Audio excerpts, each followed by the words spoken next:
Hello students, আশা করছি তোমরা সকলেই ভালো আছো। তোমরা যারা ক্লাস 8 এ পড়ো, তোমাদের দ্বিতীয় ইউনিট টেস্টের একটি সম্পূর্ণ সাজেশন ভিডিও নিয়ে চলে এসেছি ইতিহাস বিষয়ের উপরে।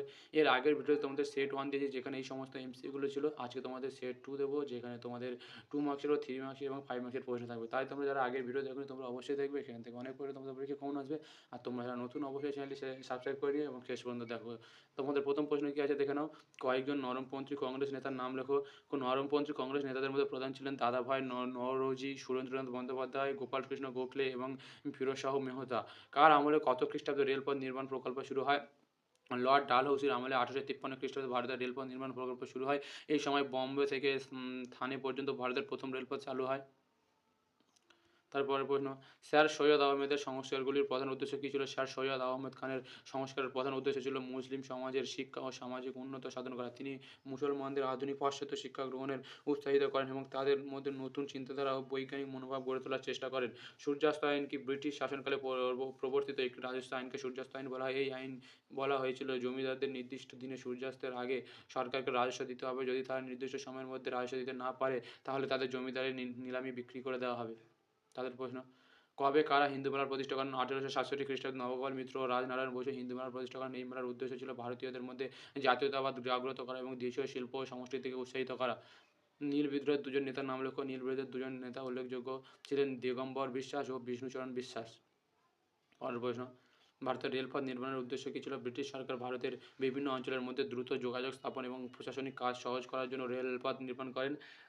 রেলপথের মাধ্যমে বিদেশের বিভিন্ন স্থান থেকে কাঁচামাল দ্রুত বন্দর শহরে পৌঁছে দেওয়া যেত এবং সেখান থেকে বিদেশে পাঠানো হতো। আবার ইংল্যান্ডের তৈরি পণ্য সহজে ভারতের বিভিন্ন অঞ্চলে পৌঁছে দেওয়া সম্ভব হতো। এছাড়া সৈন্যদের দ্রুত এক স্থান থেকে অন্য স্থানে পাঠানোর জন্য রেলপথ নির্মাণ করা হয়েছিল। অনুশীলন সমিতিকে কবে গঠন করেন? 1902 খ্রিস্টাব্দে সতীশচন্দ্র বসু অনুশীলন সমিতি গঠন করেন। এই সমিতির উদ্দেশ্য ছিল যুবকদের শারীরিক ও মানসিকভাবে শক্তিশালী করে তোলা এবং তাদের মধ্যে দেশপ্রেম ও স্বাধীনতার চেতনা জাগ্রত করা। পরের প্রশ্ন দেখে নাও। অবশিল্পায়ন কাকে বলে? কোনো দেশে শিল্প কারখানার ধ্বংস বা শিল্পের ক্রমশ পতনকে অবশিল্পায়ন বলা হয়।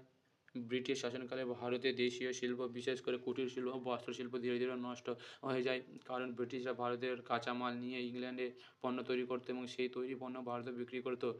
এর ফলে দেশীয় শিল্পের উন্নত বাধাগ্রস্ত হয় এবং অনেক কারিগরি ও শিল্প তাদের কাজে হারায়। এই অবস্থাকে অবশিল্পায়ন বলা হয়। পরের প্রশ্ন, লাল বাল পাল নামে কারা পরিচিত? উত্তরটা দেখে নাও তোমার স্টুডেন্ট।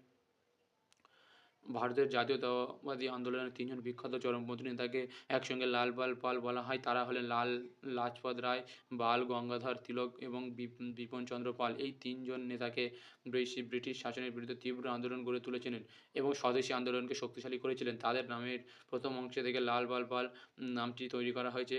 কর্নওয়ালিস কোটকি ব্রিটিশ শাসক লর্ড কর্নওয়ালিস 1793 খ্রিস্টাব্দে প্রশাসন ও বিচার ব্যবস্থার সংস্কারের জন্য যে নতুন আইন ও নিয়ম চালু করেছিলেন তাকে কর্নওয়ালিস কোড বলা হয়। এই ব্যবস্থা প্রশাসন ও বিচার বিভাগকে আলাদা করা হয় এবং বিভিন্ন আদালত স্থাপন করা হয়। এর মাধ্যমে আইন শৃঙ্খলা বজায় রাখা হয় এবং প্রশাসনিক কাজকে আরও সুশৃঙ্খল করার চেষ্টা করা হয়েছিল।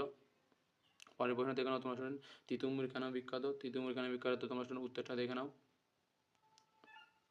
হতো তিতুমির মানে মীর নিসার আলী ব্রিটিশ শাসন ও জমিদারদের অত্যাচারের বিরুদ্ধে আন্দোলন করার জন্য বিখ্যাত। তিনি বাংলায় কৃষক ও সাধারণ মানুষকে একত্রিত করে অন্যায় ও অত্যাচারের বিরুদ্ধে সংগ্রাম করেছিলেন। তিতুমির নারকেলবাড়িয়া অঞ্চলে বাঁশ দিয়ে একটি দুর্গ তৈরি করেন, যা বাঁশের কেল্লা নামে পরিচিত। 1831 খ্রিস্টাব্দে ব্রিটিশ বাহিনীর সঙ্গে যুদ্ধে তিনি বীরত্বের সঙ্গে লড়াই করেন। তার সাহস ও বিদ্রোহের জন্য তিনি ইতিহাসে স্মরণীয় হয়ে আছেন। চিরস্থায়ী বন্দোবস্ত দুটি ত্রুটি উল্লেখ করে। চিরস্থায়ী বন্দোবস্তের দুটি প্রধান ত্রুটি হলো, এই ব্যবস্থায় জমিদাররা জমির মালিক হয়ে যায় এবং তারা কৃষকদের উপর অতিরিক্ত খাজনা চাপাতে শুরু করে। ফলে কৃষকদের অবস্থা খুব খারাপ হয়ে পড়ে। অনেক জমিদার নির্দিষ্ট সময়ে সরকারের কাছে খাজনা দিতে না পারলে তাদের জমিদারি নিলামে বিক্রি হয়ে যেত। এর ফলে অনেক পুরনো জমিদার তাদের জমিদারি হারিয়ে ফেলত। পরের প্রশ্ন দেখে নাও তোমরা স্টুডেন্ট। হিউম ডাফরিন ষড়যন্ত্র তত্ত্ব বলতে কী বোঝায়? হিউম ডাফরিন ষড়যন্ত্র তত্ত্ব অনুযায়ী বলা হয় যে ভারতের জাতীয় কংগ্রেসের প্রতিষ্ঠার পিছনে ব্রিটিশ শাসকদের একটি গোপন উদ্দেশ্য ছিল। অ্যালান অক্টাভিয়ান হিউম এবং তৎকালীন ভাইসরয় লর্ড ডাফরিনের উদ্যোগে 1885 খ্রিস্টাব্দে কংগ্রেসের প্রতিষ্ঠিত হয়। এই তত্ত্ব অনুযায়ী ব্রিটিশ সরকার চেয়েছিল শিক্ষিত ভারতীয়দের অসন্তোষ যেন বিপ্লবের আকারে না নেয়, তাই তাদের অভিযোগ ও দাবি প্রকাশের জন্য একটি সংগঠন তৈরি করা। এই ধারণাকে হিউম ডাফরিন ষড়যন্ত্র তত্ত্ব বলা হয়। পরের প্রশ্ন দেখে নাও তোমরা শুনেন, মুন্ডা বিদ্রোহের দুটি কারণ লেখো। মুন্ডা বিরোধী দুটি প্রধান কারণ হলো ব্রিটিশ শাসনকালে মুন্ডা উপজাতিদের জমি কেড়ে নিয়ে জমিদার ও মহাজনদের হাতে তুলে দেওয়া হয়। এর ফলে তারা নিজেদের জমির অধিকার হারিয়ে ফেলে এবং খুব কষ্টে জীবনযাপন করতে বাধ্য হয়। জমিদার, মহাজন ও ব্রিটিশ কর্মকর্তাদের অত্যাচার ও শোষণের বিরুদ্ধে মুন্ডা জনগণ ক্ষুব্ধ হয়ে ওঠে। এই অত্যাচারের প্রতিবাদ করে তারা বিদ্রোহ করা শুরু করে।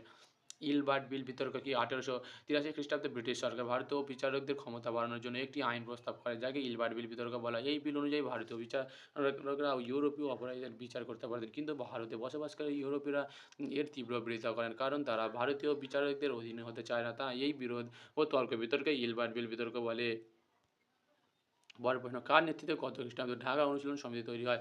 1906 খ্রিস্টাব্দে পুলেন বিহারী দাসের নেতৃত্বে ঢাকা অনুশীলন সমিতি গঠিত হয়। এই সমিতির উদ্দেশ্য ছিল যুবকদের শারীরিক ও মানসিকভাবে শক্তিশালী করে তোলা এবং তাদের মধ্যে দেশপ্রেম ও স্বাধীনতার চেতনা জাগ্রত করা। এটি ব্রিটিশ শাসনের বিরুদ্ধে বিপ্লবী আন্দোলনের একটি গুরুত্বপূর্ণ সংগঠন ছিল। পরের প্রশ্ন দেখবে তোমার স্টুডেন্ট, নব্যবঙ্গ ও ইয়ং বেঙ্গল গোষ্ঠী কাদের বলা হতো? নব্যবঙ্গ বা ইয়ং বেঙ্গল গোষ্ঠী বলতে হেনরি লুই বিভিয়ান ডিরোজিও ছাত্রদের বোঝানো হয়। তারা কলকাতার হিন্দু কলেজের ছাত্র ছিল এবং ডিরোজিওরও প্রভাব আধুনিক শিক্ষা, যুক্তিগত স্বাধীনতা, স্বাধীন চিন্তার ধারণা গ্রহণ করেছিলেন। তারা নিজে সমাজের কুসংস্কার, অন্ধবিশ্বাস ও নানা পুরানো সামাজিক প্রথার বিরোধিতা করত। তারা নারী শিক্ষা, স্বাধীন চিন্তা এবং সমাজ সংস্কারের পক্ষে মত প্রকাশ করত। এই ছাত্রদের আগত নববঙ্গ বা ইয়ং বেঙ্গল গোষ্ঠী বলা হতো এবং তারা বাংলার জন্য নবজাগরণের গুরুত্বপূর্ণ ভূমিকা পালন করেছিল। পরের প্রশ্ন, সভা সমিতির যুগ কাকে বলে? উত্তর দেখে নাও। 19 শতকের প্রথমার্ধে বাংলার বিভিন্ন সামাজিক, সাংস্কৃতিক ও রাজনৈতিক উদ্দেশ্যে বহু সভা ও সমিতি গঠিত হয়। এই সংগঠনগুলির মাধ্যমে সমাজ সংস্কার, শিক্ষা বিস্তার এবং জাতীয়তাবাদ জাগ্রত করানোর চেষ্টা করা হয়। এই সময় ব্রাহ্ম সমাজ, হিন্দু মেলা, ব্রিটিশ ইন্ডিয়ান অ্যাসোসিয়েশন প্রভৃতি গুরুত্বপূর্ণ সংগঠন গড়ে ওঠে। এইসব সংগঠন সমাজে নতুন চিন্তাধারা ছড়িয়ে দেয় এবং মানুষকে সচেতন করে তোলে।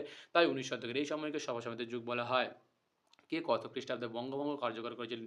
ব্রিটিশ ভাইসরয় লর্ড কার্জন 1905 খ্রিস্টাব্দে বঙ্গভঙ্গ কার্যকর করেছেন। তিনি প্রশাসনিক সুবিধার অজুহাতে বাংলা প্রদেশকে দুটি ভাগে বিভক্ত করেন, পূর্ববঙ্গ ও আসাম এবং পশ্চিমবঙ্গ। কিন্তু অনেক অজুহাতে বাংলা প্রদেশকে ভারতীয় মনে করতেন, কিন্তু অনেক ভারতীয় মনে করতেন যে ব্রিটিশ সরকার জাতীয়তাবাদী আন্দোলনকে দুর্বল করার উদ্দেশ্যে এই সিদ্ধান্ত নিয়েছিল। এর ফলে সারা বাংলায় তীব্র প্রতিবাদ আন্দোলন শুরু হয় এবং স্বদেশী আন্দোলনের সূচনা ঘটে। পরের প্রশ্ন দেখে নাও, টিকা লোগো বয়কট ও স্বদেশী আন্দোলন 1905 খ্রিস্টাব্দে লর্ড কার্জন বঙ্গভঙ্গ কার্যকর করলে তার প্রতিবাদে সারা বাংলায় বয়কট ও স্বদেশী আন্দোলন শুরু হয়। বয়কট আন্দোলনের মাধ্যমে মানুষ ব্রিটিশদের তৈরি বিদেশি পণ্য ব্যবহার করা বন্ধ করে দেয়। তারা বিদেশি কাপড় ও অন্যান্য জিনিসপত্র বর্জন করতে শুরু করে। স্বদেশী আন্দোলনের মাধ্যমে মানুষ দেশীয় পণ্য ব্যবহার করতে উৎসাহিত হয়। দেশীয় শিল্প ও কুটির শিল্পের উন্নতি করার চেষ্টা করা হয় এবং দেশীয় কারখানা গড়ে তোলার উদ্যোগ নেওয়া হয়। এই আন্দোলনের উদ্দেশ্য ছিল ব্রিটিশ শাসনের বিরুদ্ধে প্রতিবাদ জানানো এবং দেশের অর্থনীতিকে শক্তিশালী করা। বয়কট ও স্বদেশী আন্দোলন ভারতীয় জাতীয় আন্দোলনের একটি গুরুত্বপূর্ণ অধ্যায় হয়ে ওঠে। পরের প্রশ্ন দেখে নাও, টিকা লেখো নীল বিদ্রোহ। নীল বিদ্রোহ ছিল বাংলার কৃষকদের একটি গুরুত্বপূর্ণ আন্দোলন। ব্রিটিশ নীলকর সাহেবরা কৃষকদের জোর করে নীল চাষ করতে বাধ্য করতো এবং তাদের উপর নানা অত্যাচার করতো। এর ফলে কৃষকদের জীবন খুব কষ্টকর হয়ে ওঠে। এই অত্যাচারের বিরুদ্ধে 1859 থেকে 60 খ্রিস্টাব্দে বাংলার বিভিন্ন স্থানে কৃষকরা বিদ্রোহ শুরু করে। দিগম্বর বিশ্বাস ও বিষ্ণুচরণ বিশ্বাস এই আন্দোলনের উল্লেখযোগ্য নেতা ছিলেন। কৃষকদের এই প্রতিবাদের ফলে ব্রিটিশ সরকার নীল চাষিদের অত্যাচার কিছুটা কমাতে বাধ্য হয়। এরাই নীল বিদ্রোহ বাংলার কৃষক আন্দোলনের একটি গুরুত্বপূর্ণ ঘটনা। পরের প্রশ্ন দেখে নাও, টিকা লেখো নব্যবঙ্গ আন্দোলন। নব্যবঙ্গ আন্দোলন 19 শতকের বাংলায় একটি গুরুত্বপূর্ণ বৌদ্ধিক ও সামাজিক আন্দোলন ছিল। এই আন্দোলনের নেতা ছিলেন হেনরি লুই ভিভিয়ান ডিরোজিও। তার প্রভাবে হিন্দু কলেজের ছাত্ররা যুক্তিবাদী, স্বাধীন চিন্তা এবং আধুনিক শিক্ষার ধারণা গ্রহণ করেন। তারা সমাজের নানা কুসংস্কার, অন্ধবিশ্বাস ও পুরানো সামাজিক প্রথার বিরোধিতা করেন। এই গোষ্ঠীর সদস্যদের নববঙ্গ বা ইয়ং বেঙ্গল বলা হতো। তারা নারী শিক্ষা, সমাজ সংস্কার এবং নতুন চিন্তাধারার প্রসারে গুরুত্বপূর্ণ ভূমিকা পালন করেছিল। বাংলার নবজাগরণে এই আন্দোলন বিশেষ গুরুত্ব রয়েছে। দেখো স্টুডেন্ট, আজকে তোমাদের সেট 2 দিলাম, এর পরের বারে তোমাদের সেট 2 এই সমস্ত প্রশ্নপত্রগুলো, তাই তোমরা অবশ্যই চ্যানেলটি সাবস্ক্রাইব করে নিও। আর তোমরা যারা সেট 1 এবং সেট 2 এর ভিডিওগুলো অবশ্যই তোমরা মুখস্থ করে নিও। এর মধ্যে থেকে অনেক প্রশ্ন তোমাদের পরীক্ষায় আসবে। আর ভিডিওটি ভালো লাগলে একটি লাইক করে দিও এবং কমেন্টে জানিও তোমাদের কোন ভিডিও আগে লাগবে। ধন্যবাদ।